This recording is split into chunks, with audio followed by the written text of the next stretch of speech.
So if I gave you a crystal ball, because I gave a crystal ball to Katrina, what in 25 years, where do you think radio will stand?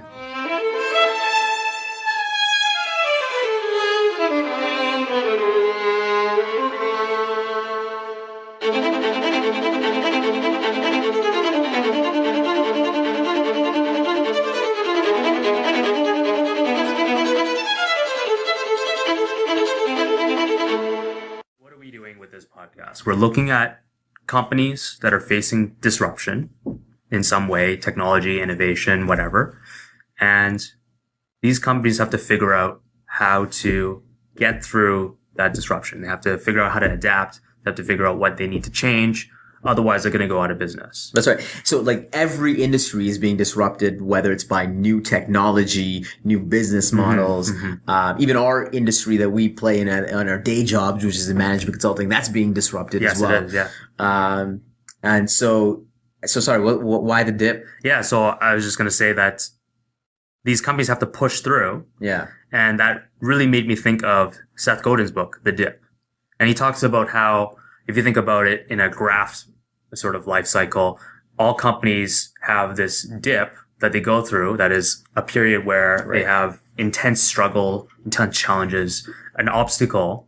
And if they don't push through it, then they don't make it. But if they do push through, then they're successful. So, and we did, so obviously we're telling this to the audience, but we did email Seth Godin. Yes, we did, yes. Seth Godin, if you don't know, is the famous marketer. He's had, over, I think, even 20 books that he's written on marketing. He's a guru, entrepreneur, et cetera, et cetera. Can you read the email? What did he actually say? Yeah, so, he just basically told us. You said you didn't say it was happy birthday. Yeah, so it was on July 10th. It was his birthday. Yeah, okay, go ahead. Yeah, and so I just said, I love your post. Happy 55th birthday. It was his 55th birthday. And then we talked about how we're going to start a podcast. We're going to call it The Dip. And he said, sure, as long as you make it clear to anyone who asks that it's not the same thing, I don't mind if people use the words, but don't want it to appear to be an endorsement. So, okay, so let's confirm that this is not an endorsement from Seth Godin. In fact, we should sign off every podcast that we do and stating that this is not an endorsement from Seth Godin. I think that would be appropriate. You know how Jimmy Kimmel does that, sorry, Matt Damon couldn't show up or something like that. But doesn't do it every single. He doesn't? No, I don't think so. But I think that would be appropriate. So we actually interviewed, I went to interview our first kind of. I heard Katrina, CKOA. So Sure. So my name is Katrina Ingram, and I'm the Chief Operating Officer with CKOA Radio. And she's running the basically the organization, and it's been going on for 87 years. 87 years. Old school industry. And I talked to her about the disruption of radio. How fitting, because we're doing a show on podcast. On a podcast, and the first one is on radio. So if I gave you a crystal ball, because I gave a crystal ball to Katrina, if I gave you a crystal ball, what in 25 years, where do you think radio will stand? Where do you think it will be? I don't know. Obviously I'm not in the radio industry, but if I were to predict, I think it'll be disrupted by like podcasts. So what I'm thinking about is, in terms of TV, we have people that are creating their own content. It's not going through the big publishing or big media kind of like companies, CBS, right? ABC, Yeah, exactly. blah, blah, blah. It's going to be more personalized. It's going to be more individual. People are able to create the content that they want. Right. I think it's going to be kind of like YouTube. There's going to be millions and millions of people creating their own kind of radio isn't that stream. what it is right now? I don't think so, no. I think it's still behind the kind of big doors, big companies. The big companies are still deciding what programs people want to hear. And I think in the future, we're not going to have those kind of big companies. We're just going to have lots of people generating content, and people can just pick and choose the channels that they want. Right. So okay, so that is your crystal ball. That's what. So I asked her. So we'll get into in later in this program. Sure. I'll reveal to you what she said in terms of her crystal ball. Yeah. So I talked to her about the disruption in radio. We got into it right away. Really interesting because I think on the one hand, yes, there is definitely a move towards digital consumption of media. Whether that's newspapers being disrupted by online blogs and other sources like that, or it's television being disrupted by YouTube, or it's radio being disrupted by podcasts like this one, or listening to Spotify and Pandora, Songza, all these music streaming services, Apple's coming on the market now. So on the one hand, I get that reaction. On the other hand, we have this super passionate core community of people that love what we do and love radio as a platform. And so on the other hand, I get a lot of feedback that you guys are awesome and don't change anything. You guys are so great. And so what that creates for us is this tension, because those are the people that are funding the station. 60% of our revenue comes directly from listeners. So we want to make sure we're serving those folks. But on the other hand, there's this whole other group of people, and it's a growing group of people that is not listening to terrestrial radio anymore. So it's a really interesting dynamic for us. So they understand their audience. They understand that they have kind of a passion following, which is great. Are they doing anything at all to kind of expand or meet the demands of the younger generation? I mean, this generation isn't going to obviously grow younger, right? So yeah, you know what? It's interesting. She said this. The concern, of course, is that are we cultivating a relationship with that younger generation if they're not coming to radio? Right. And so that's the challenge for us, is that we need to serve our core, who is this older generation, but at the same time, we want to make some inroads with this younger generation as well. Which was sort of interesting. Like, she was actually very honest and genuine, saying, this is a problem. I mean, I think she was transparent enough to say, this is an issue. Honestly, we're really struggling with that. We did make some changes to our morning show about a year ago, and we had this vision of increasing, we call them our aspirational audience, and it's 35 to 50-year-olds. So it's not super young millennials, but definitely a little bit younger than our core. And we've been in this experiment for about a year now, and so I got some data back from our PPM numbers just to see how we're doing. Okay. But what they found is that it actually, by doing so, they actually lost some of their core audience, like the baby boomers. Right. So she's looking at, I mean, they've got into the podcast game a little bit. Okay. We have a great series called Trans-Canada Music West, which is all about emerging talent, mostly from Western Canada. Right. And we were able to get that up onto iTunes. Right. We managed to secure all the music rights for that, and we were able to offer it as a podcast. So even though we're a little bit behind on the podcasting realm, we did kind of jump into that game this past year, and so far the results have been very good. We've managed to attract new audience. What if you were a nonprofit organization, Wang, and you were running a radio, as a whole channel? What would you do? I think what I would do is I would obviously look at what is hot, right? I would look at the trends, and obviously podcasting is really hot. On demand kind of music is really hot. And I try to figure out what successful people are doing in those kind of fields, right? What are the most popular podcasts, and try to figure out, okay, well, where can we kind of play in, and where can we, create a podcast that maybe meets the audience's needs.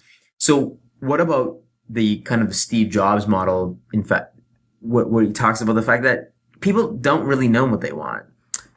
That's true, but I think give it to them. Yeah. But it's hard to really understand what people don't want unless you kind of understand some of their general needs first.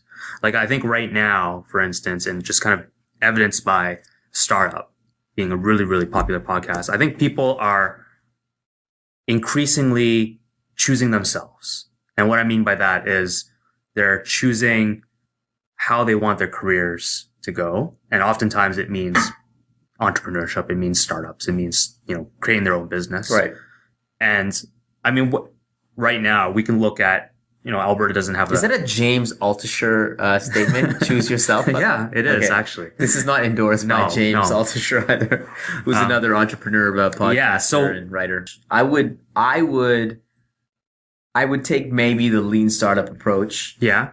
Put something out there that is actually sort of crazy and maybe even half bad. Yeah. Put it out there, see how our customers react to it or how listeners react. If they like it, or if they hate it, maybe we'll change it. Or if they like it, we're going to continue on. Just like how we're doing this as sort of an experiment to see if people will like it. So that interesting. Yeah, that was interesting. We also talked about this idea of advertising, new revenue models in radio. Of course, very traditional. They have ad spots. You can buy that ad spot. We talked a little bit about how Gimlet and Serial, how they do their ads, very engaging ways. They almost make it as part of, it's not just a call out. It's, they embed it within another story or make it personal. It's so smart. It's basically, so the whole style of the show is this documentary storytelling kind of a style that you hear on NPR and public radio.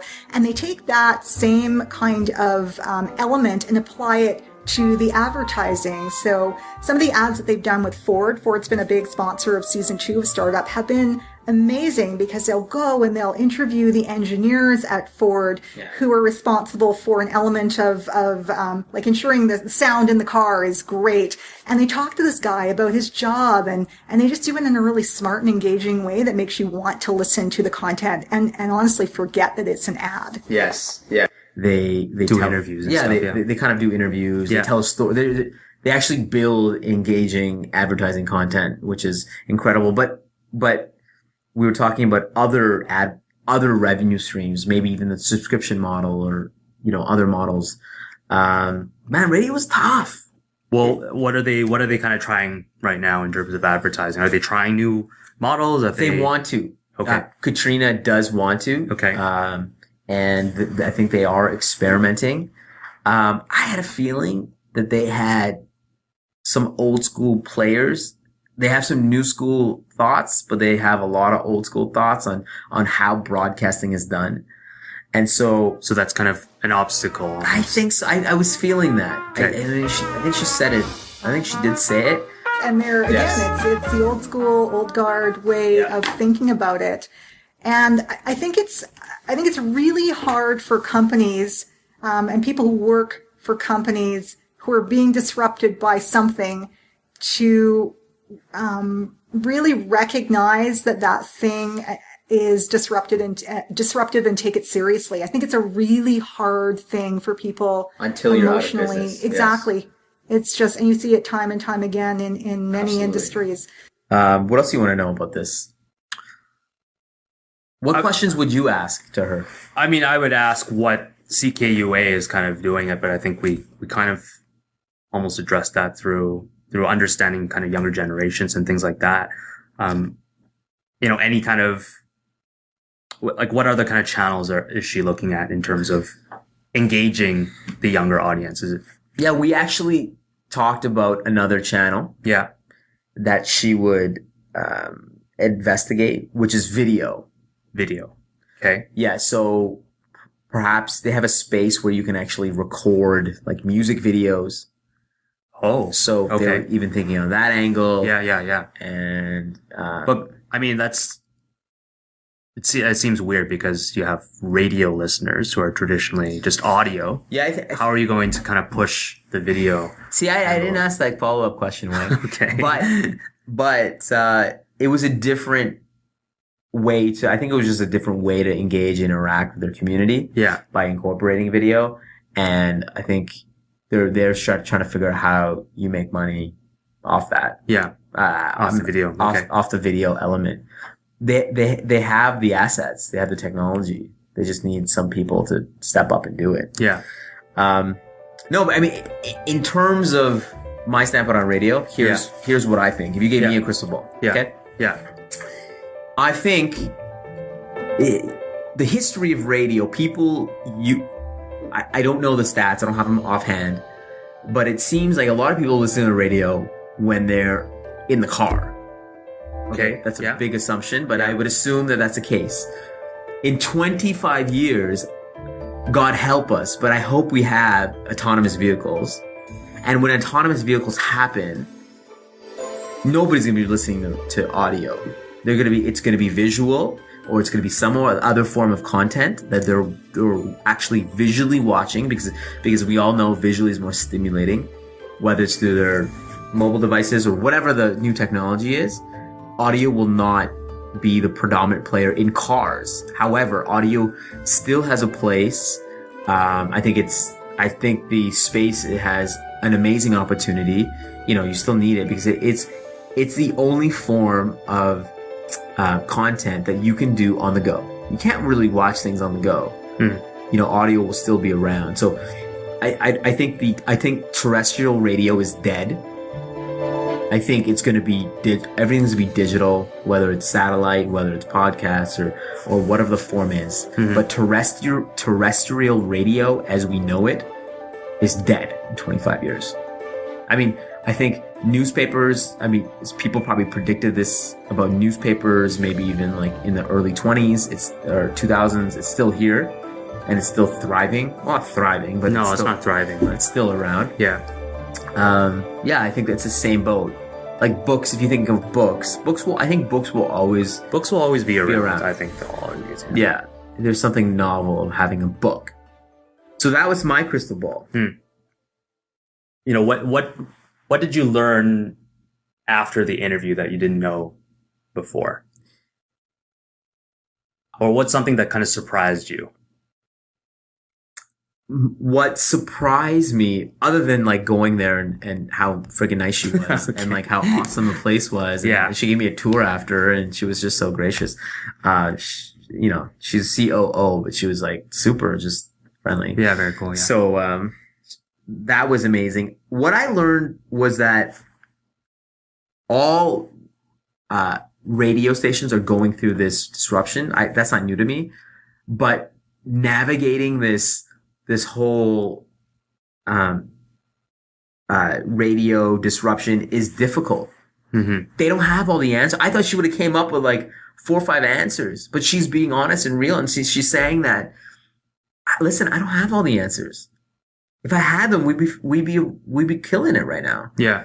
But she doesn't have all the answers. And so maybe I thought she would come up with, boom, boom, boom. Here's everything we're doing to deal with the disruption of radio. Yeah. But it's hard. And especially in the game that they're in, because they're all about music. And music is, difficult with podcasts because there's like a rights issue. So has that been a challenge in terms of jumping into the kind of the podcast game? It's been a huge challenge because I feel like we're being disrupted on 2 fronts. One, we're being disrupted on the radio platform front, like we've talked about. But 2, we're being disrupted on the content front in terms of what is our core competency. We're all about music. We have people who have deep knowledge of very specialized genres of music. And we can't just take that and make it digital because there's all of these rights issues involved. And the frustrating part is nobody is really taking ownership of this issue, not even the collectives such as SOCAN and Resound. Everybody has a little piece of it, but nobody's really taking an ownership position and staking this out.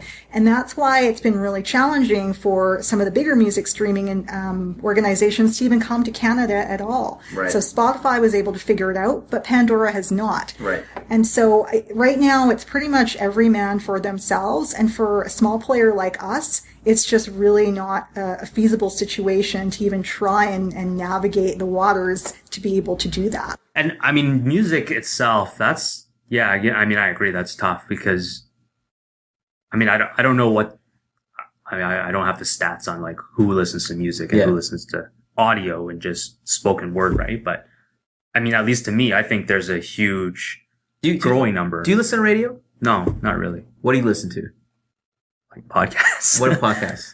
I mean, I listen to Startup. I listen to Tim Ferriss. I listen to James Altucher.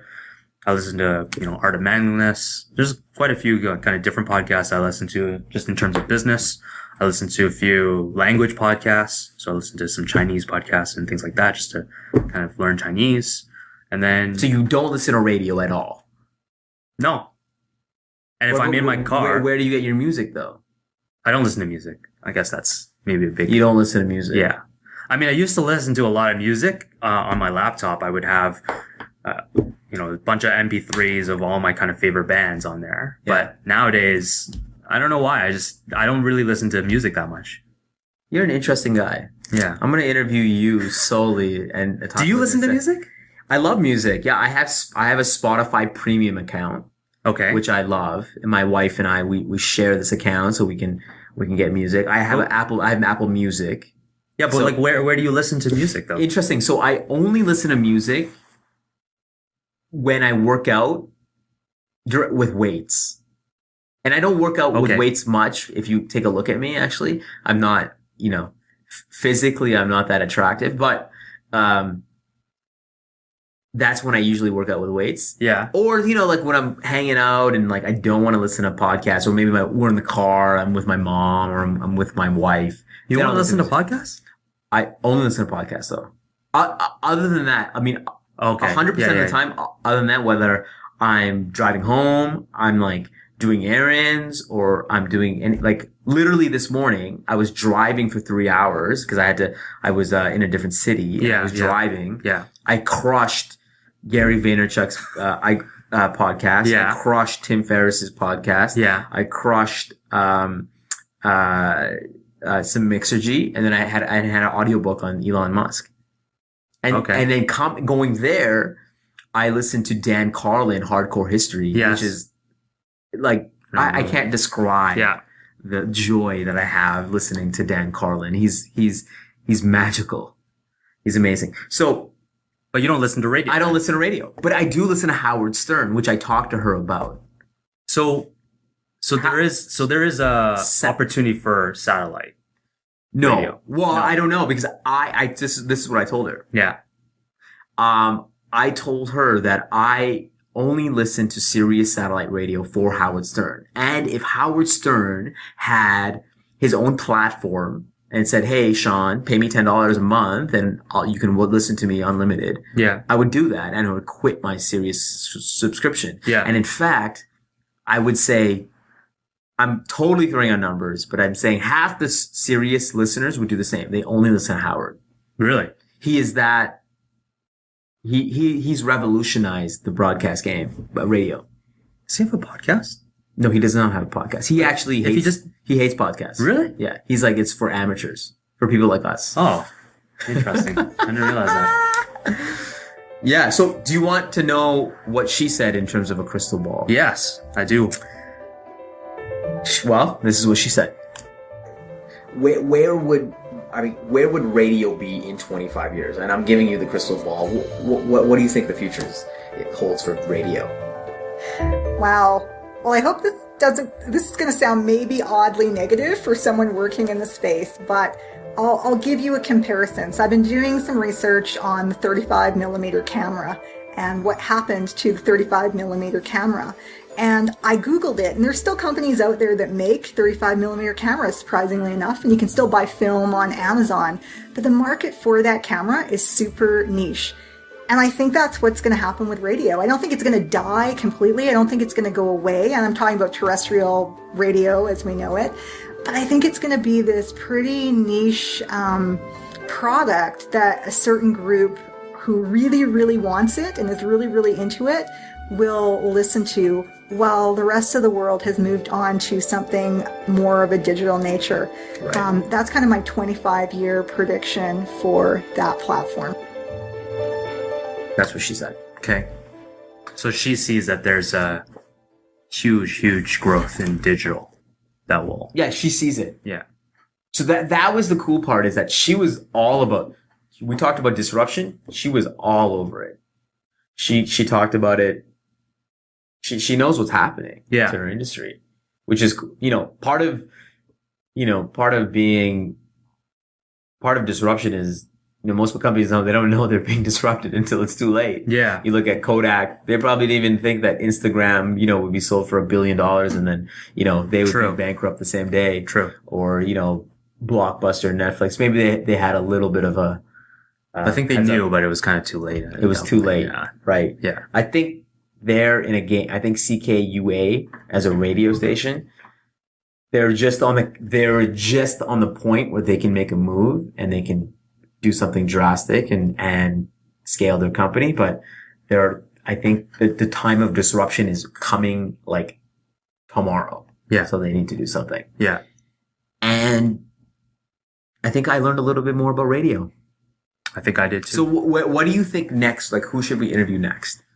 And if you think about the key players or industries that are being disrupted today, who would you interview? Well, there's so many different. Every industry is being disrupted. Yeah, there's so many, but like, what are you fascinated by that? We can maybe ask the audience, and they have some people that they would suggest. Perhaps. Yeah, as you know, I'm a self-published author. Correct. I'm interested in just how the publishing industry works and how it's being disrupted by people like me who are doing self-publishing. They're doing stuff by themselves. They don't need the big publishing company to help them out with marketing and writing the book and things like that. What are they doing to kind of adapt or be flexible around that trend? So the publishing industry. Okay. Yeah. So that's interesting. Yeah. Which is great. Who would you look at? I am really fascinated by taxi drivers. Yeah.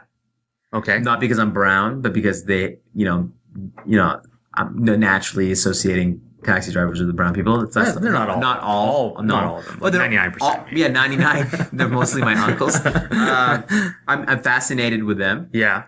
And so I will be recording, I want to be in the backseat of a car recording my conversation with the taxi driver. Cool. Fascinated with that industry. I'm also fascinated by, publishing is also fascinating. Yeah. Traditional television is fascinating to me too, because this idea of advertising and that I just don't know who actually pays attention to advertising anymore. Yeah. Like billboards are dead. No. Yeah. If you actually look at people when they drive by, everyone's looking at their phone. Like the passengers are looking at the phone, and hell, even the drivers are looking at their phone. Outdoor advertising is dead. Yeah. You on TV, people PVR the shows. They're not even watching that. Well, even if advertisements come on the TV shows, you're just basically tuning it out. Exactly. Right? It's a watch and break, or you're like trained, right? Yeah. On YouTube, it's such a terrible experience, right? Because you want to click out of the ad. Yes. You don't even care what the ad is. You're like, ding, ding, ding, ding, ding. You're just like waiting for the 5 seconds to go on, unless that guy talks about his Lamborghini. Just bought a Lamborghini here. I don't even watch that. I don't know if you saw that commercial. So I'm fascinated by that. So let's see if we can get somebody in that industry. Yeah. Okay. Cool. So any plans for the weekend? So this is interesting. One of my friends, his brother has a house in the South Side, and I can't remember what it's called, but he's letting other people stay in his house. That's called the couch surfing. Free Airbnb or a couch Airbnb, or couch surfing. Yes. So it's kind of like Airbnb, I think. And so you're staying at his house? No, I'm not staying at his house. So what he's done is, I think for the past week, he's let the band Journey stay at his house. No way. Yeah. So he's got free VIP tickets, of course, courtesy of Journey. Right. Backstage passes. And then my friend, who's the brother, has free tickets to the concert. Right. 2 tickets. And, my friend couldn't find a girl. So right. he decided to take me. You're the next best. Yeah. I'm the next. Well, no. I'm very down. I'm almost like the last on the list. Right. Luckily, everybody else wasn't available. Wow. So this weekend, I'm going to see Journey. Good for you. Yeah. Good for you. So, and then as part of that, it's also at I think it's at the Coliseum or whatever. So we have free kind of K-Days tickets. So we're going to go to that and then go see Journey. And Yeah. Look at you, man. What a fascinating life you have. No, it's not fascinating. Journey. Getting What are you doing? tickets. What are you doing this weekend, Shawn? It's interesting. I am not going to a wedding. I'm brown. What? So, normally That is surprising. Normally what happens is that for Indian people, it's like every week is a wedding. Every weekend you have a wedding. And every week you have some sort of events that are happening. Yeah. As you know, an Indian wedding is about like 4 or 5 days. So there's always events happening. So we don't have an Indian wedding this weekend. Okay. And so there's going to be taxi cabs available. Every weekend. Yes. Okay. That makes sense. Yeah. So we are just birthday party, and then we're gonna hang out and relax, hopefully. But this was fun. I had a lot of fun with you. This is the dip. This is the dip. I love the name, the dip. And I guess thank you all for listening. Yeah, thanks. Perfect. Should keep on recording. Keep on recording. Okay, we're still recording. How do you think that went? I think that was good. So I want to weave in. I'm trying to figure. I paused at certain points. Yeah, just because you're going to weave in. Yeah. The you don't need to pause the interviews. Makes it easier, but I don't know. I don't know. Maybe I don't. You don't think I should pause? I just paused because we can always edit it and stuff, right? It's always easier to pause, but I don't think it's necessary. Yeah. You can just stop. I was thinking that we, of course, if we want a global audience, we leave out the Edmonton stuff. What do you think? Or is it more real that we live in here in Edmonton? Yeah, real is better. Well, I think it doesn't really matter if it's Edmonton or Calgary or even none of it or whatever, but as long as the stories that we tell are applicable. Right. That's what I think will get a global audience, right? Right. What do you think we should improve on this? I need to dress better. Yeah, you definitely. Yeah. Right now I'm just dressed in my underwear, so that's not good. And I know it's causing you discomfort. Oh my God, it totally is. No, but I think seriously, maybe we just need to, maybe I need to take a look at the industry beforehand and understand it a little bit more. I wonder if you have to listen to the interview before, but then it won't be real. And I don't think the audience will appreciate that. It won't be real. And I think did your crystal ball prediction, was it influenced by her crystal ball prediction? Because you already knew. No, it wasn't. Okay. No, it wasn't. Okay. I actually think radio, I don't listen to radio. So I actually thought, I don't either, yeah. I actually thought radio, I think radio will be dead. Like terrestrial radio as we know it will be dead. Yeah. It doesn't make sense. Why would you wait for content when you can get it right away? Yeah. And go through a commercial, for God's sakes. People skip through that. Yeah. Unless you make really engaging commercials like Gimlet does or Serial does. Yeah, I would argue that even engaging advertisements also fall flat. Yeah. Yeah, agreed. I also I listen to the advertisements. I know it's an advertisement, but doesn't mean I'll necessarily do that or whatever. And you don't have that's a whole 10 MailChimp accounts. No, that's a whole different kind of interview, I think, but I think radio will be super, not radio, but I think audio will be super personalized. It's just, you're going to be able to really find podcasts that truly appeal to you as a human. And it's just going to get more and more personalized and real for the individual. I agree. But I think what's going to happen is it's going to be like a YouTube kind of environment, right? You have a lot of videos, but not all the content is good. True. Right? That's what happens now, though. Yeah. Right now, you have everyone producing podcasts, and 90% of it is crap. Yeah. So, I was talking to this. I told this story to Katrina about Adam Carolla. Okay. And he was talking to the guys at Earwolf. I don't know, Earwolf is like another kind of podcast company group or whatever. Yeah. And he was saying that one of the beauties of iTunes is that it completely democratized the way that people found podcasts. Because they don't have the ranking list is not based on how reputable you are. It's purely based on reviews, I think, and reviews downloads and stuff, ratings and downloads. And that's how it's based. Yeah. So you could conceivably have a podcast in your basement and be on top and beat somebody like American, Life. Yeah. Which is remarkable. Yeah. That's amazing. But the same thing happened with YouTube, but what you see with YouTube is that it's dominated by its creator, like, certain creators. I mean, not totally, but it is. Yeah. What I've also realized is it's difficult for people to develop content. People are not, like, 1% of people produce content. Yeah. Content is tough. Yeah. I mean, content is king. If it was easy, then everybody would be rich, really. So. All right. So this was good. Yeah, this was good. Okay. So we should turn it off for real now.